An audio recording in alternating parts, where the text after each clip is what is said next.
Welcome to another edition of Biro Sports Talk. I'm your host, Biro, and as always, we kind of started early so we can get some of these shares out so that we can get more people here. So, if you are on Twitch, welcome. If you're on Facebook, welcome. If you're on YouTube, welcome.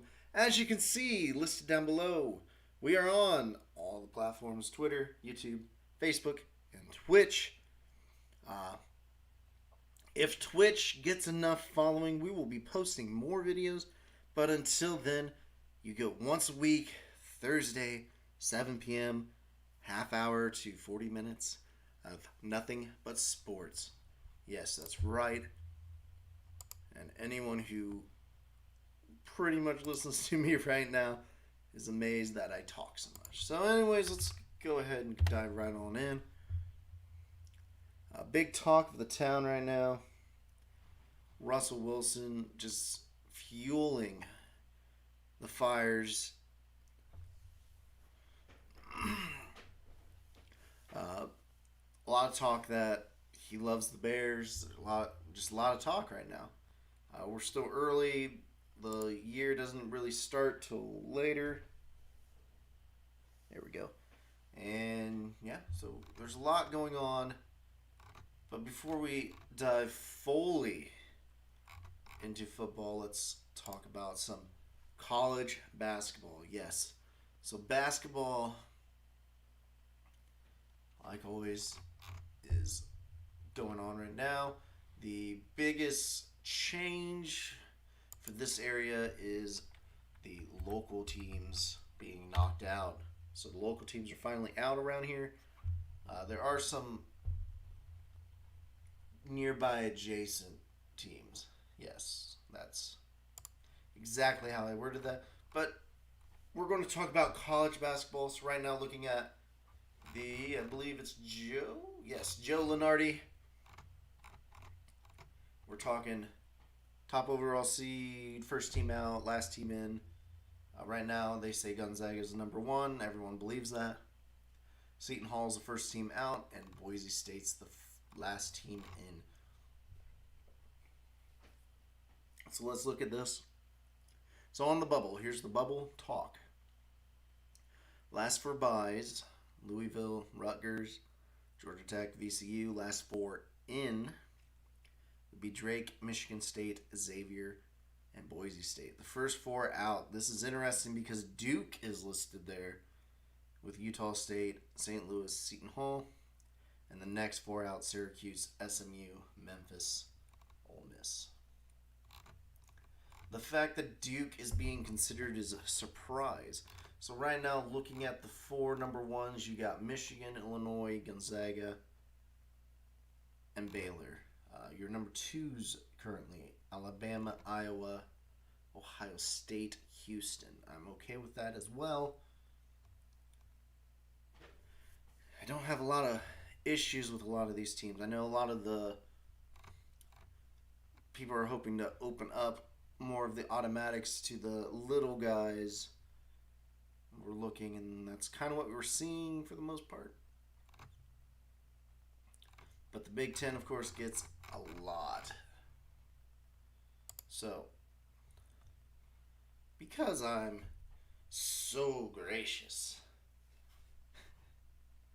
yes, that's how we're going to word it. As we're going to flip, we're good. I was going to flip the tag, but we're good. So, John Gossaway, he talks who's automatically locked in, who's on the bubble, who should be in. So we'll talk about this. So his locks for the ACC, the first conference, because alphabetical. You got Virginia Tech as a should be in. You got Virginia, Florida State, and Clemson as your automatics right now. Work to do: Louisville, North Carolina, Georgia Tech, who beat Duke the other day, which is surprising.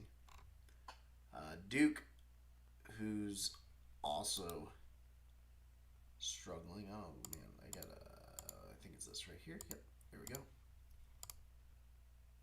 Duke needs to put some more wins together. They need to beat some more better teams. And of course, there's Syracuse. They're always on this fringe almost. So it'll be interesting to see how they close it out. On the Big 12, pretty much the teams that are locked in are, well, in the tournament. You got Baylor, Oklahoma, West Virginia, Texas, Kansas, Texas Tech, and Oklahoma State. Excuse me.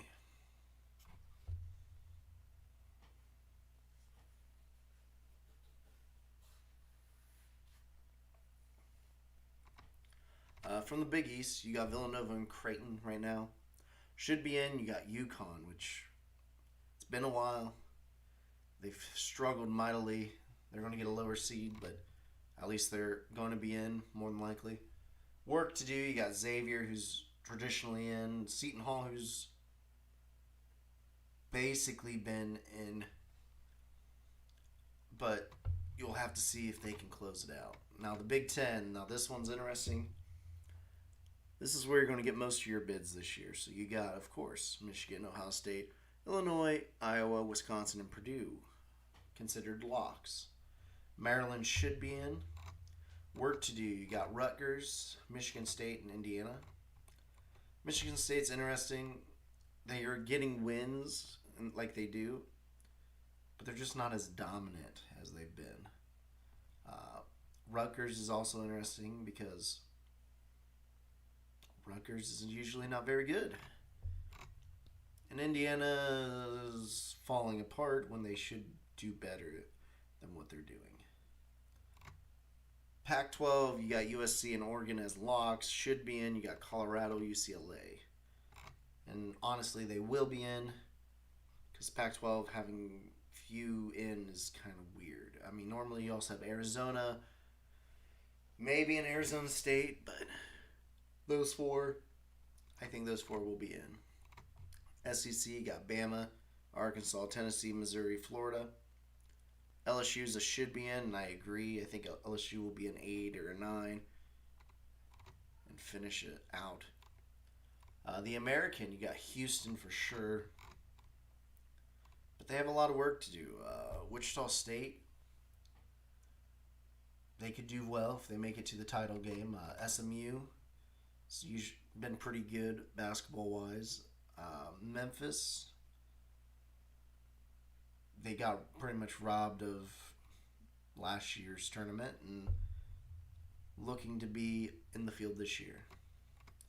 Out of the others, so others are non-traditional powerhouses or non-traditional top 5 conferences. You got Gonzaga, BYU, Loyola, Chicago, and San Diego State. Work to do. You got VCU, St. Bonaventure, Drake, who is disrespected so much, Colorado State, Utah State, Boise State, and St. Louis. St. Louis Pelicans, that is. All these teams I expect to be in, but there's always going to be one or two who are out that should be in. It'll be interesting to see how that works out come March Madness. The truth is, we're really close to March Madness. I know I just hit bracketology, but we're getting close to conference week. So right now I'm looking at, we're just at some games right now. I want to say it's Sunday. Yeah, Sunday starts some of this tournament. It's exciting. Definitely exciting. Tournaments come up this weekend. We'll start seeing some teams qualify. I was going to say Oklahoma State's appealing their postseason ban so they could play this year.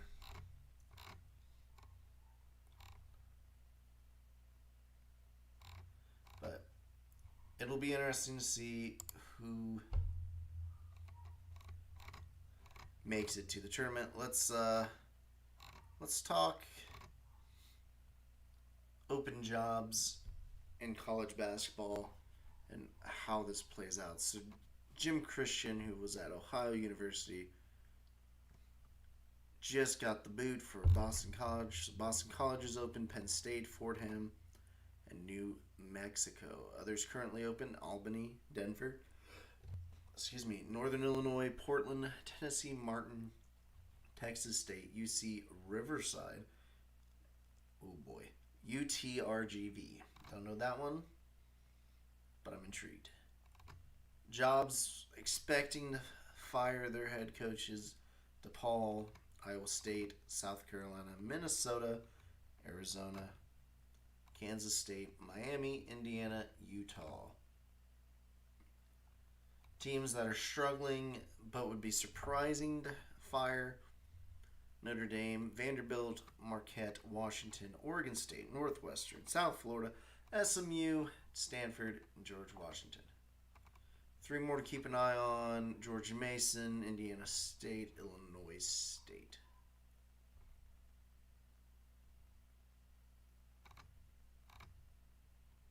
Some names to watch, of course, are the big name head coaches on these seats, so like Eric Musselman, Richard Pitino, Nate Oates, Bobby Hurley, Frank Martin, Mike Boynton. The thing is, some of these coaches would be, their teams would be winning if this was last year. So, looking at some mid-major names: Porter Moser, Loyola, Chicago. If he has another good year, he could potentially jump ship. Dennis Gates of Cleveland State, Wes Miller of UNC Greensboro, Pat Kelsey of Winthrop, Mark Pope of BYU, Craig Smith, Utah State, Brian Dutcher, San Diego State, Nico Medved, Colorado State, Darian DeVries, Drake, Mark Schmidt for St. Bonaventure, Chris Mooney, Richmond, James Jones. Why don't we just list all the mid-majors? Because that's pretty much what I'm looking at right now. It's just a list of nothing but mid-majors. Some coaches who would like to get back in, potentially: John Beilein, former Michigan coach; Thad Matta, former Ohio State coach; John Thompson III would be an interesting one. And I say that would be interesting because I just don't see him coming back unless he was a head coach. He lost all credibility with Georgetown. I know OU beat Georgetown in one of those years. Tim Miles is the last one.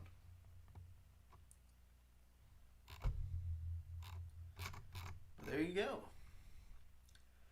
NCAA basketball.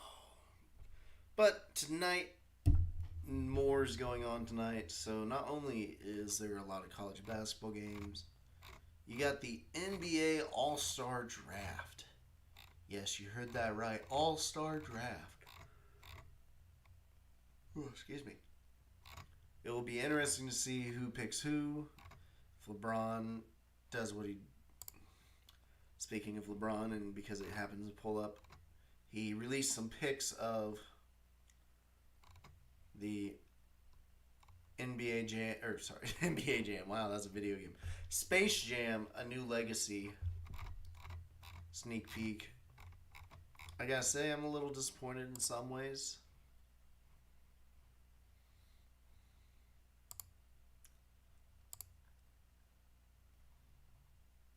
Because I'm looking at these pictures. They changed how Lola Bunny looked. Everyone's going to be 3D, which makes it kind of weird. I mean, I feel like I'm going to end up watching it, even though I'm going to hate it, I bet. And, you know, NBA Jam was a good movie for me growing up. I just don't want to see it ruined by LeBron. But yes, tonight is the All-Star Draft.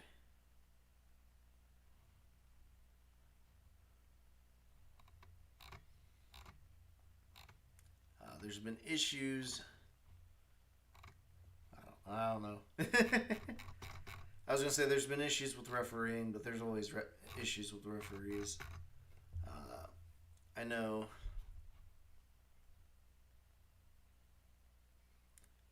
Donovan Mitchell was upset that the Jazz lost because of some officiating.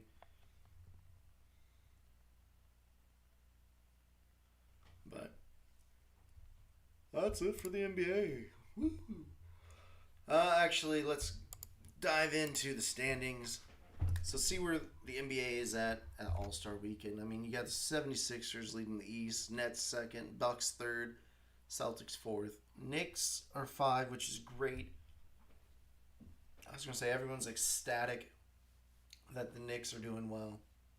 Hornets, Heat, Raptors round out your 6 through 8 with the Pacers, Bulls, and Hawks right there on their tails. From the Wizards, Cavs, Magic, and Pistons, there's just no hope this year. Sorry. I don't think you guys are going to make it. Granted, looking at it, the Wizards could make a push. Some of these teams could make a push. There's just got to be a lot going correct or going right for them. In the West, where even the 19 and 17 Warriors are not in the playoffs, you got the Jazz, the Suns, the Clippers, the Lakers, Trailblazers, Spurs, Nuggets, and Mavericks in order 1 through 8. Sitting at 9 are the Warriors, 19 and 17, like I said. Grizzlies are 16 and 15. Then you got your Pelicans, Kings, Thunder, Rockets, Timberwolves. 5 teams that are probably on the outside looking in. Pelicans, I'm surprised that they're under, but looking at it, they're just not an away team. They can't play on the road right now, and they'll get better as time goes, with that being the case. Now let's dive into the NFL, because, you know, many of you know, I would say this was about the time when I started a venture on another podcast. But let's focus on the here and now. Some rumors and some information going on around the NFL. So, Big Ben restructured his deal with the Steelers. The Broncos want Von Miller back in 2021. I'm more surprised when's the last time Von Miller actually played.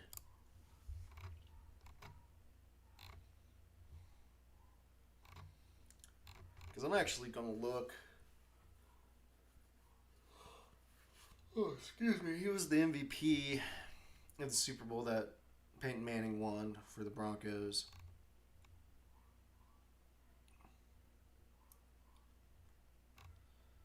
I was going to say he's struggled to stay on the field the last 2 years.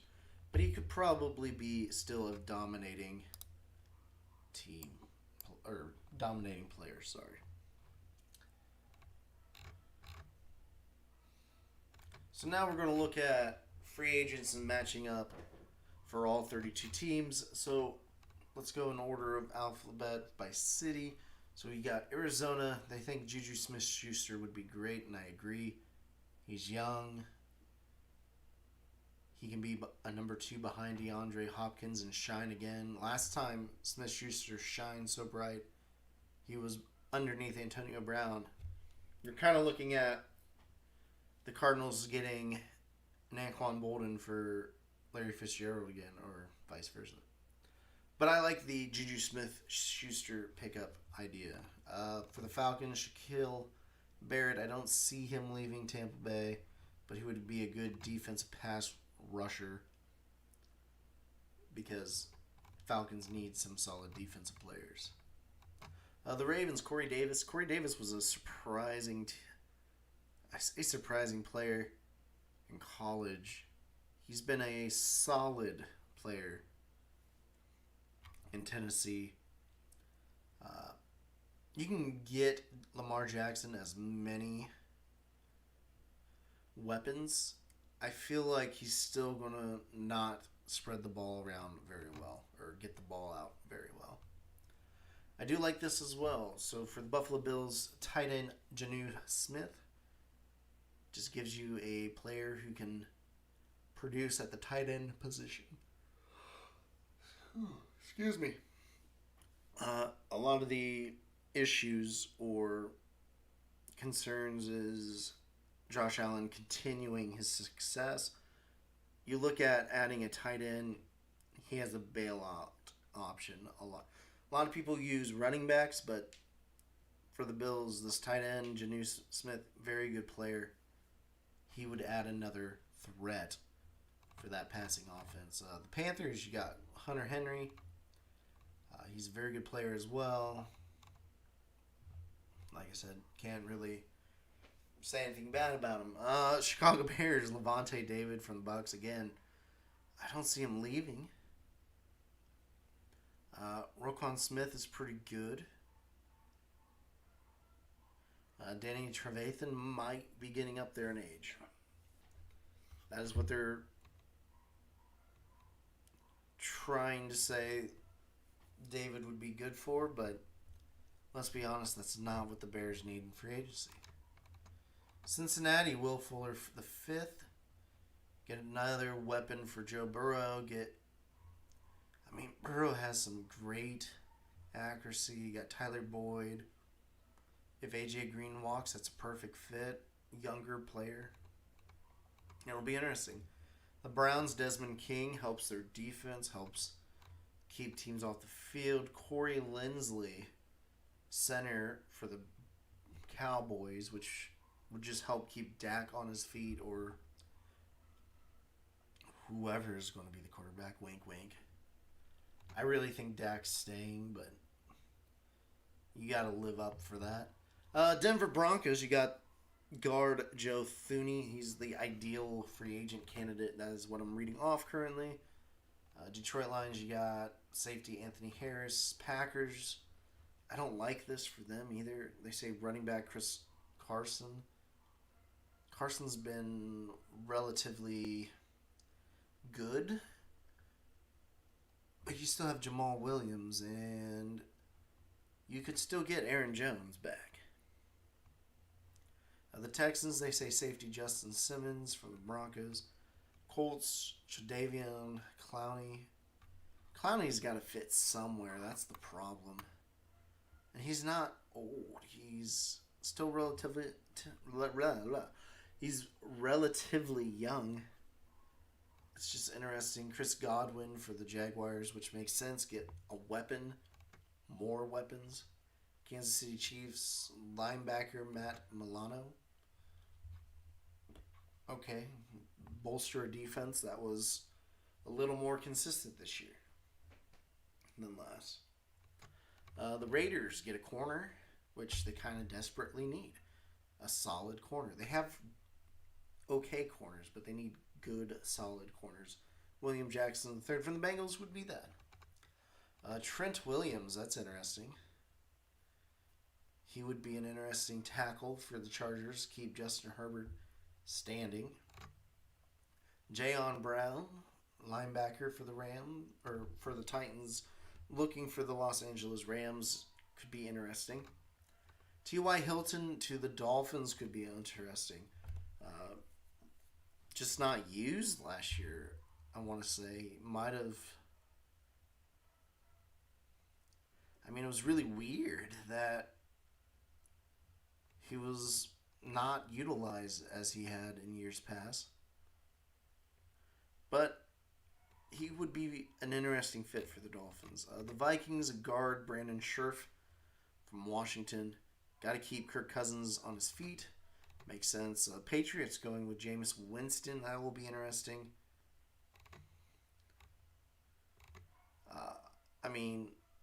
Cam needs a better fit, honestly. And they have him in this next team, actually. The New Orleans Saints. Putting Cam there. Just saying. Newton. They also bring up Andy Dalton if Drew Brees retires. Interesting pairings there. Taylor Moton, tackle for the Giants, helps Daniel Jones stand up if that happens. Allen Robinson II coming to the Jets. I hate hearing this. don't think we'll be dumb enough to let him walk to the Jets. Kenny Galladay, sorry, from the Lions going to the Eagles. The Eagles need receivers. They have a lot of older receivers, so I don't know if they haven't been hitting in the draft, so they gotta probably sign some. The Steelers, Ryan Fitzpatrick, which is interesting. I think they would prefer more of a Jameis Winston, a younger guy. See, Dak Prescott for the 49ers. That's interesting. Yannick Ngakoue, yeah. From the Ravens to the Seahawks. That's interesting. Leonard Williams, former Jet, then Giant. That'd be interesting. Edge Carl Lawson to the Titans would also be very interesting. And, of course, Washington football team, Marcus Williams, a safety. Helps bolster a pretty decent defense. I would prefer maybe some offense. But, as I said earlier, if you haven't, we are on all platforms, everybody. Let me switch this back. There we go. We are on Twitter, we are on YouTube, we're on Facebook, we're on Twitch. We're more active on Facebook and Twitch, let's be honest. YouTube's about as frequent as Twitch right now. And, of course, Twitter is occasional. We're not going to bombard you with a bunch of updates. But seeing as we've pretty much talked about everything and I haven't seen any comments, don't think I've been hit with any comments either, I will let you go. Every Thursday, 7 p.m., we are Biro Sports Talk, and we talk about generalized sports, basketball, football, baseball when it's in season, occasionally hockey, and more. So thank you for tuning in, and I will see you all next time.